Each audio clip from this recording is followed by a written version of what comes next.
here to do my March reading wrap-up. I did end up reading quite a few books this month, but I'm still not really out of this reading slump. I tried to read shorter books this month because I'm just really not interested in sitting down and reading anymore. And I finally had my first 5-star read of the year, so let's just go ahead and get on into the books that I read in March. The first book I read in March was The Trouble with Goats and Sheep. This is by Joanna Cannon, and I mentioned this in my haul video last week. I actually heard of this here on BookTube by another booktuber. This takes place in England in the late 70s, and it's about a woman who has gone missing. And these two, I think they're 10-year-old girls, decide that they're going to go find God, and they think that God is going to be with this woman who's missing. I thought this was a really cute story, and it is a really short book, so I got through it really quickly.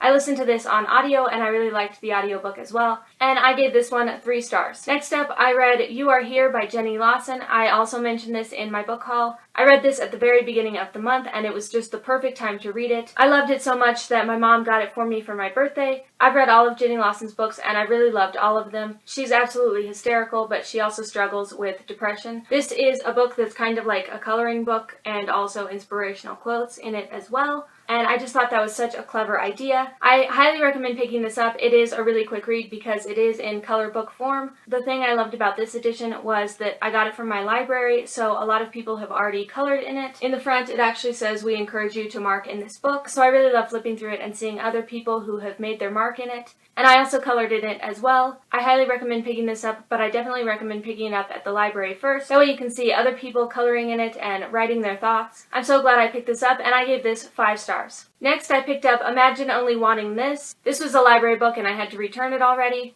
This sounded fantastic. It was a graphic novel, and it was about a woman whose uncle had passed away, and she became obsessed with kind of like abandoned places. I really wanted to like this book. I loved the name of it, and I loved the drawings in it, but I noticed myself skimming through it because there were things in it that just really didn't need to be in it. I really didn't like the attitude of the woman, and this book is actually a memoir. I thought she made horrible decisions, and she was extremely crabby throughout the entire thing. But I ended up giving this one 3 stars. Next, I read Holding by Graham Norton. Yes, that Graham Norton that hosts the Graham Norton Show in England. Apparently he's also a writer. This is like a cozy mystery that takes place in a small Irish village, and it's just a few people in this village and their take on everything that's going on when they discover remains of a body. This was a really cute book, and I liked a lot of the characters in it. I listened to this on audio, and it was actually narrated by Graham Norton. I really love his voice, and he did a fantastic job on writing and reading this book, and I gave this 3 stars. Next, I picked up My Favorite Thing is Monsters. I saw this on someone else's channel, and it sounded right up my alley. I love all things monster movies, and this was a graphic novel, so I thought I could get through it really quick. But this book is absolutely a chunker, and every page is just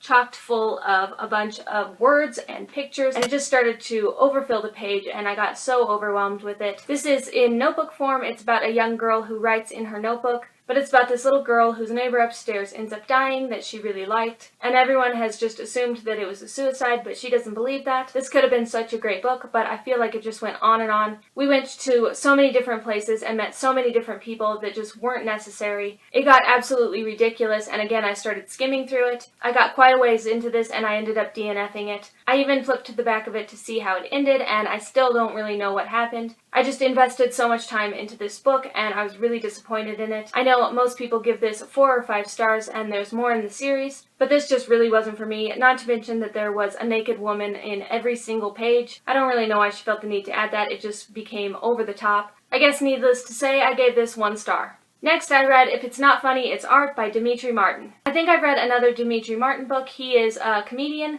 but my mom picked this up from the library, and I decided to read it one evening. This one, again, is just a bunch of pictures with a few words in it. There's really nothing to the page. I think Demetri Martin is really funny, and he can just draw a little tiny drawing, and it says so much. He is super obscure, but I really love it, and I gave this 4 stars. And the last book I read in March was The Music Shop by Rachel Joyce. I listened to this on audio. I really love all of Rachel Joyce's books. This one just recently came out, I think last year, maybe this year. I think most of Rachel Joyce's books have been a 4 or 5 star for me, but this one was a little disappointing. This takes place in London in the late 80s. This is about a man. He opens a record store, and he only believes that you should only have records, but he knows that people are leaning more towards CDs and cassette tapes. And one day a woman walks in, and he starts teaching her about music, This book was chock full of all things music, so if you like those kind of books, definitely check this one out. I know a lot of people do like this book still, but I give this one 3 stars. Okay, so those are the books that I read in March. Still not totally out of this reading slump, but I'm still consistently reading. Let me know what books you read in March and what your favorite was, and I will see you guys next time. Thanks for watching. Bye!